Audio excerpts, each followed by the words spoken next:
Dear ladies and gentlemen, good morning and welcome to the 2022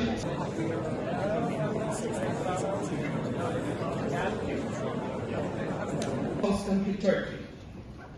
The TP Forum was created after the...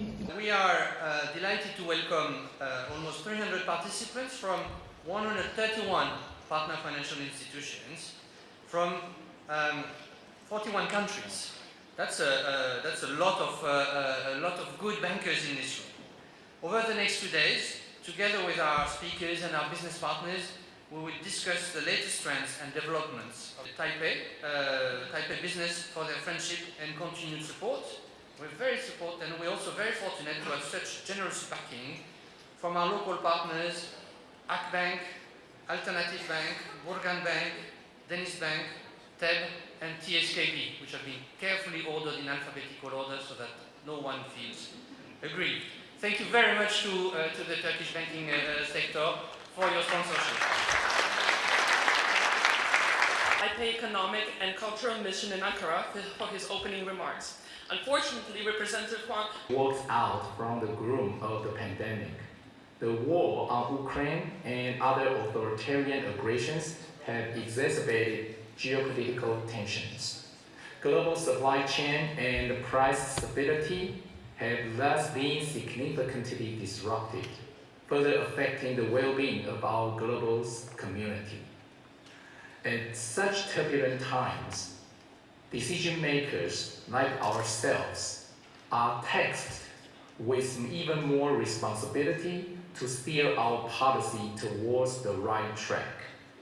The program developed very well during the COVID crisis, and now during the war on Ukraine, where demand of our facilities significantly increased. And as you have noticed, supply chains were disrupted during the COVID crisis of grain for the production of food products in all our countries of operation. A nice example perhaps on the screen, a big part of our activities is now financing of imports into Ukraine, covered by letters of credit which have been issued by our partner banks in Ukraine under an EBRD guarantee. And on this screen you can see an example of a transaction which we have financed under the trade facilitation program, an import of agricultural equipment.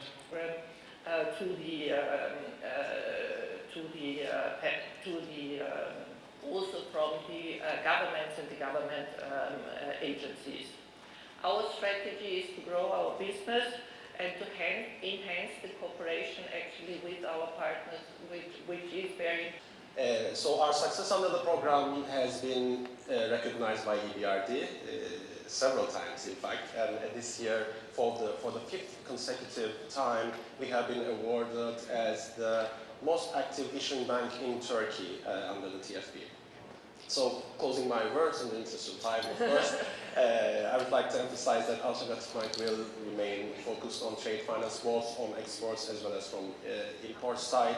What we see on the market is that the composition of the markets where the imports and the exports are going and coming from.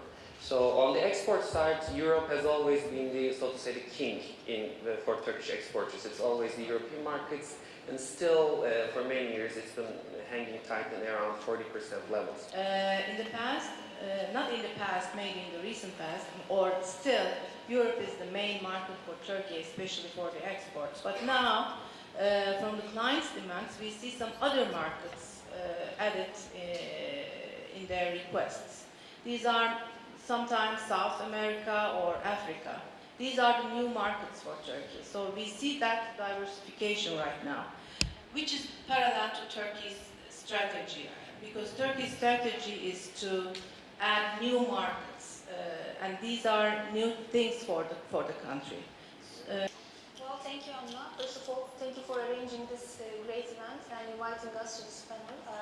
It's a pleasure for us. You mentioned the scale of the bank. Yes, I mean, we are a small-scale bank, and we are also a different bank. Today I'm here attending the panel with my valuable colleagues representing commercial banks, but TSKB is a development and investment bank. So we do not have a branch network, we do not collect deposits. Our model is quite different. We are trying to support the development of Turkish economy and mainly industry, and obviously develop capital markets. So in that sense, when it comes to trade finance and TSKB's role, I would like to start with a broader picture. Whoever would like to take it to the floor first, does your bank have any special kind of incentives and initiatives with regards to green and sustainability, and do they translate then also to trade finance?